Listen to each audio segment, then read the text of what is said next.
Class 10 national achievement सर्वे जो test है उनके कुछ प्रश्न हैं, तो उनको भी देख लेते हैं। तो इसमें पहला जो प्रश्न है वो है गणित से संबंधित प्रश्नों को देखते हैं पहले। तो गणित का पहला प्रश्न है, बहुपद 18x² प्लस 9x को 3x से भाग देने पर भागफल होगा। तो इसका आंसर आ जाएगा दूसरा, 6x प्लस 3 आ जाएगा। दूसरा प्रश्न है, बहुपद 6x² प्लस 13x प्लस 7 के शून्यांकों का योगफल। तो हमें इसमें सिर्फ शून्यांकों का योगफल बताना है। तो इसका आंसर हो जाएगा -13×5=6। तो -13×5=6 कहाँ पे है? तीसरा में है। तीसरा प्रश्न देख लेते हैं, चिड़ियाघर में हिरणों और सारस पक्षी के पैरों की कुल संख्या 180 है, तो समीकरण होगा। तो हमें समीकरण बताना है।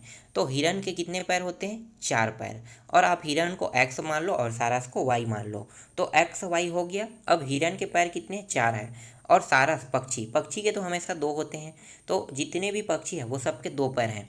तो हिरण के 4 है और पक्षी के 2, ठीक है। तो 4x प्लस 2y बराबर 180। तो यहाँ पे देखो 4x प्लस 2y बराबर 180 कहाँ पे है ऑप्शन में? तो ऑप्शन में पहला में है, तो इसका आंसर हो जाएगा पहला। इसके बाद चौथा प्रश्न देखते हैं।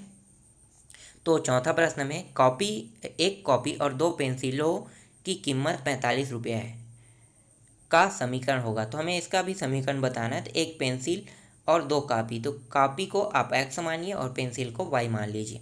तो एक कॉपी मतलब 1x और 2 पेंसिल मतलब 2y। तो x प्लस 2y बराबर 45 होगा। तो कहाँ पे है? x प्लस 2y बराबर 45, ठीक है। तो तीसरा में, तो इसका आंसर हो जाएगा तीसरा।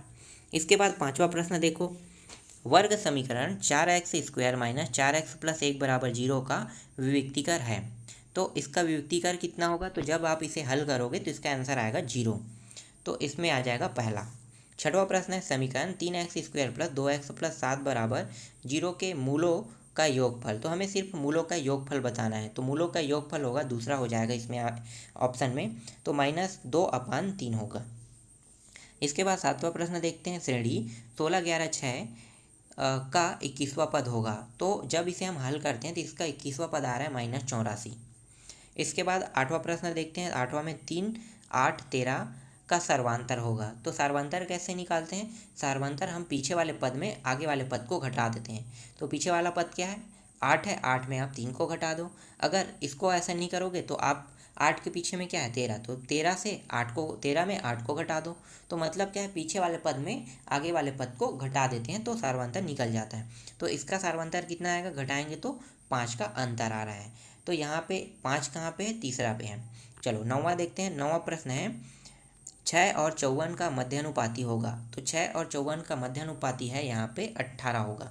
तो इसका आंसर आ जाएगा 18 आ जाएगा। इसके बाद 10वां देखो, 4xy और 8xy का तृतीयानुपात होगा।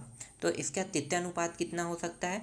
तो जब इसे मैं हल किया तो इसका जो आंसर आया वो आ रहा है 16xy आ रहा है। तो यहाँ पे जो चारों ऑप्शन है ना, इन चारों ऑप्शनों में 16xy होना था एक ऑप्शन, यहाँ पे गलती हो गया, इसलिए इनमें से कोई भी ऑप्शन नहीं आएगा। इसका मेन आंसर क्या होगा? 16xy होगा। चलो अब इंग्लिश के प्रश्नों को देख लेते हैं। तो इंग्लिश के प्रश्नों में यहाँ पे देखो आपको एक पैसेज दिखाई दे रहा है। तो इसी पैसेज को पढ़ के हमें जितने भी प्रश्न यहाँ पे दिखाई दे रहा है उन सभी के सभी प्रश्नों का आंसर हमें इसी पैसेज से लेना है। तो चलो देखते हैं क्या हो सकता है। तो यहाँ पे 11वां जो प्रश्न है वो है, द वर्ड मीन्स, इसका मतलब क्या होता है? इसका मतलब होता है औसत, ठीक है। तो औसत से संबंधित है, तो औसत को हम कहते हैं एवरेज। तो यहाँ पे आ जाएगा एवरेज आएगा। एवरेज कहाँ पे? सी में है। तरुण वाज नॉट अ गुड, तो तरुण किस में अच्छा नहीं है? तो तरुण जो है वो actor, painter, singer and dancer, इनमें अच्छा नहीं है। इसके बाद 13वां प्रश्न देखो, 13वां है, तरुण एक्सिक्यूटेड हिमसेल्फ बाई। तो इसका आंसर हो जाएगा रनिंग हो जाएगा, ठीक है। जब वो रनिंग कर रहा था तो बहुत ज़्यादा पसीना आने के कारण, ठीक है, तो एथलीट के जब दौड़ कर रहा था तो पसीना आ रहा था, तो इसका आंसर हो जाएगा दौड़ने पर ही होगा, तो रनिंग आएगा। चलो आगे देखते हैं। तो 14वां प्रश्न है, तरुण वांटेड टू बिकम। तो इसका आंसर हो जाएगा ए हो जाएगा। ए में क्या है? ए गुड एथलीट हो जाएगा। इसके बाद 15वां प्रश्न देखो, the root base word of excellent is. इसका आंसर हो जाएगा ए हो जाएगा, एक्सेल हो जाएगा। 16वां देखते हैं, the expression black ship means.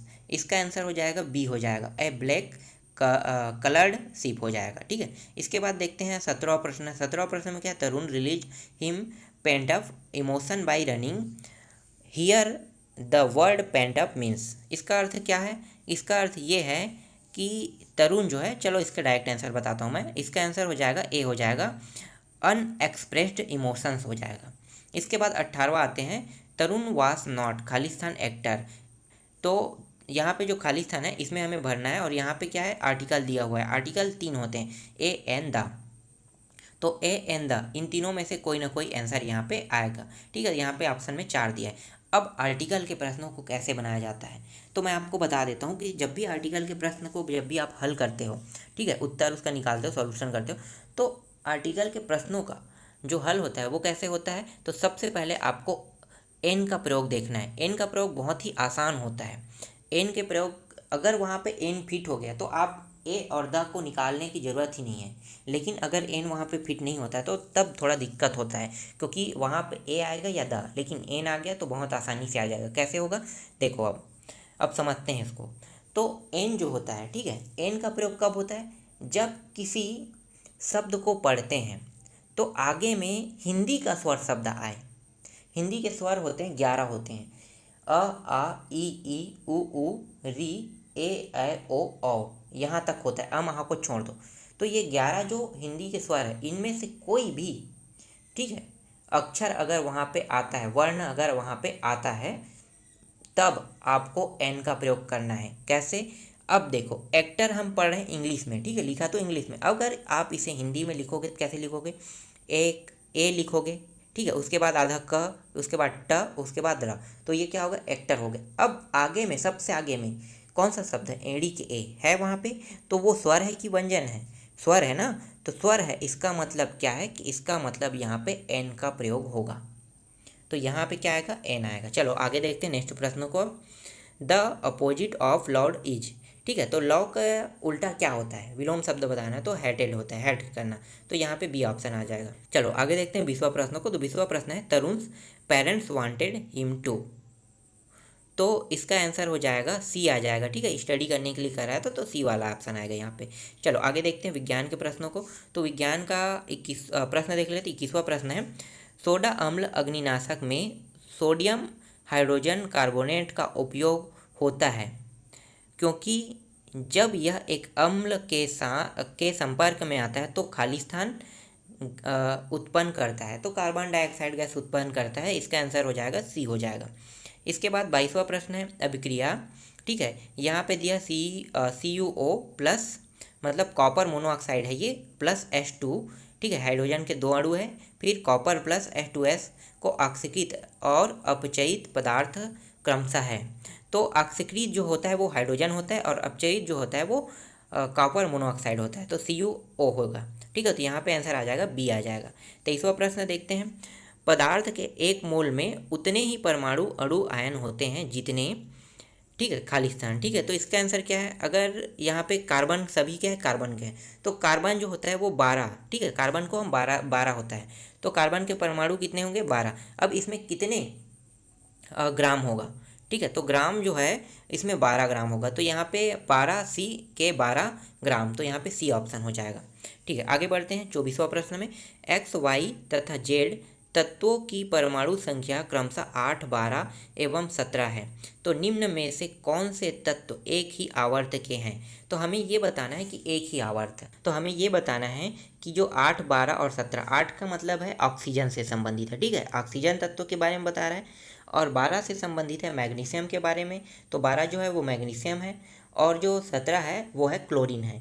तो हमें ये बताना है कि इसमें ऑक्सीजन है, क्लोरीन है और एक है मैग्नीशियम है, क्या ये तीनों के तीनों, ठीक है, एक ही आवर्त में है, या इनमें से 2 एक ही आवर्त में है, या कोई भी नहीं, या सभी के सभी आवर्त में है।